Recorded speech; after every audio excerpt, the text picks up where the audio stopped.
नमस्कार दोस्तों, स्वागत है हमारे यूट्यूब चैनल ज्ञानप्रद बाल पन्ना सर में। आज की क्लास में हम देखेंगे भारत में राष्ट्रवाद से संबंधित कुछ बहुविकल्पीय प्रश्न। इससे पहले की क्लास में मैं कुछ क्वेश्चन बताया था आपको। उसको जानने के लिए आप मेरे चैनल को विजिट कर सकते हैं। उसमें इटली का एकीकरण भी है, बाबर से संबंधित कुछ जानकारियाँ और उसके संबंधित कुछ तथ्य भी हैं। तो मेरे यूट्यूब चैनल को विजिट करिए और देखिए, बहुत ही इम्पोर्टेंट क्लास वहाँ पे है। तो आज की क्लास में हम देखते हैं भारत में राष्ट्रवाद से संबंधित प्रश्न। पहला प्रश्न क्या है, आइए देखते हैं। पहला क्वेश्चन हमारा है, असहयोग आंदोलन को गांधी जी ने क्यों वापस ले लिया था, है ना। क्वेश्चन पूछ रहा है आपसे कि असहयोग आंदोलन को गांधी जी ने वापस क्यों ले लिया था। अब ऑप्शन को ध्यान से पढ़ेंगे कि कौन सा ऑप्शन हमारा सही होगा। ठीक है, पहला जो ऑप्शन है, ऑप्शन ए, कह रहा है कि जलियांवाला बाग हत्याकांड के कारण। बी ऑप्शन है चौरी चौरा की हत्या के या घटना के कारण। सी ऑप्शन है खिलाफत आंदोलन के कारण। डी दांडी यात्रा के कारण। अब इसमें जो आपका राइट आंसर है, मैं पहले ही आपको बता दे रहा हूं कि राइट आंसर आपका ऑप्शन डी है, चौरी चौरा की घटना के कारण। क्या हुआ था उस समय कि गांधी जी ने असहयोग आंदोलन वापस ले लिया। तो चौरी चौरा की जो घटना है वो उत्तर प्रदेश के चौरी चौरा नामक स्थान पे घटित होती है।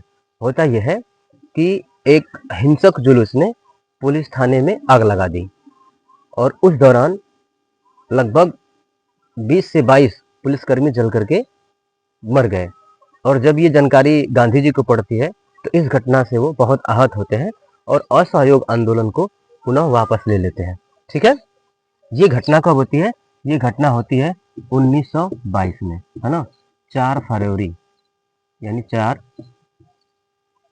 फरवरी 1922 में। ठीक है, अब इस क्वेश्चन से और हमें क्या मिल सकता है? बहुत कुछ मिल सकता है। देखिए क्या मिल सकता है। असहयोग आंदोलन कब हुआ था? 1921 में। ये नोट करने की चीज है ना। असहयोग आंदोलन कब हुआ था? 1921 में।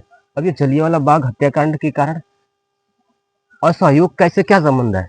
तो जलियांवाला बाग हत्याकांड के कारण ही असहयोग की शुरुआत होती है। असहयोग यानी असहयोग आंदोलन की जो शुरुआत होती है वो किससे होती है? जलियांवाला बाग हत्याकांड के कारण। अब ये कब होता है?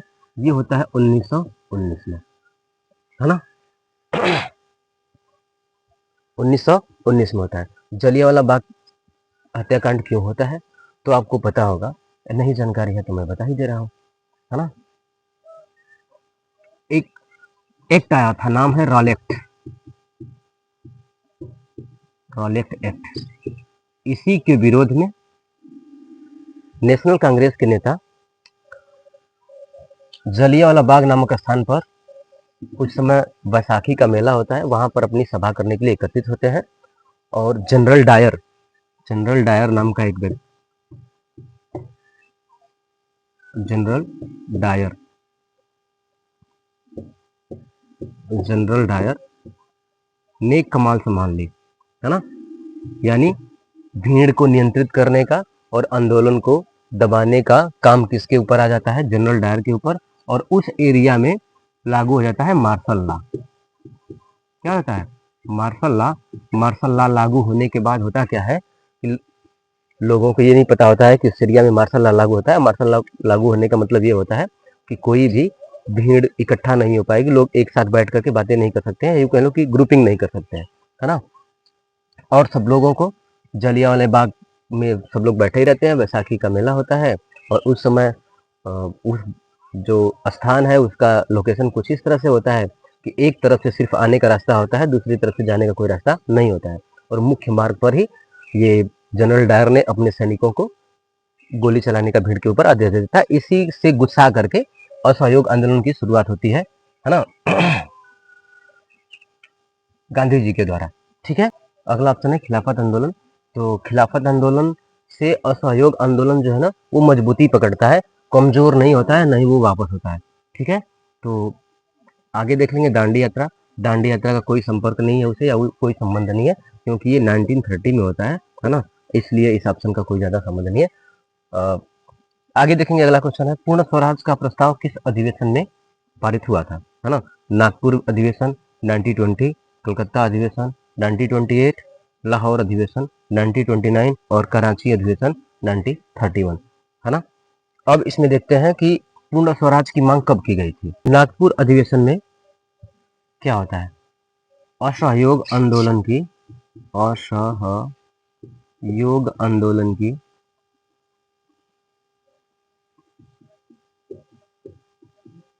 मांग की जाती है ना, मांग की जाती है और इस पे चर्चा होती है कि अब असहयोग आंदोलन शुरू करना है ना।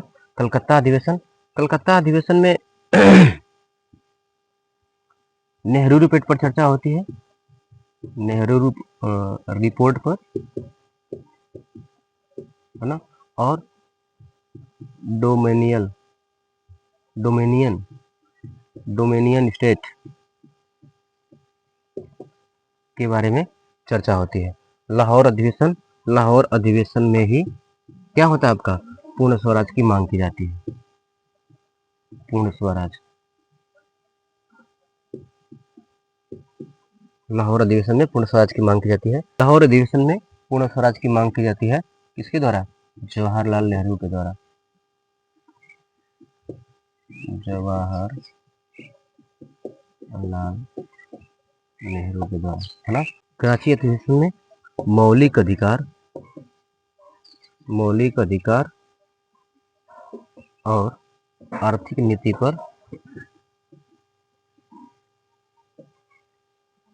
चर्चा होती है और कानून बनाए जाते हैं। ठीक है, आज के लिए इतना ही। कमेंट बॉक्स में बताएं वीडियो कैसा लगा। चैनल को सब्सक्राइब करें और शेयर करें। Thank you.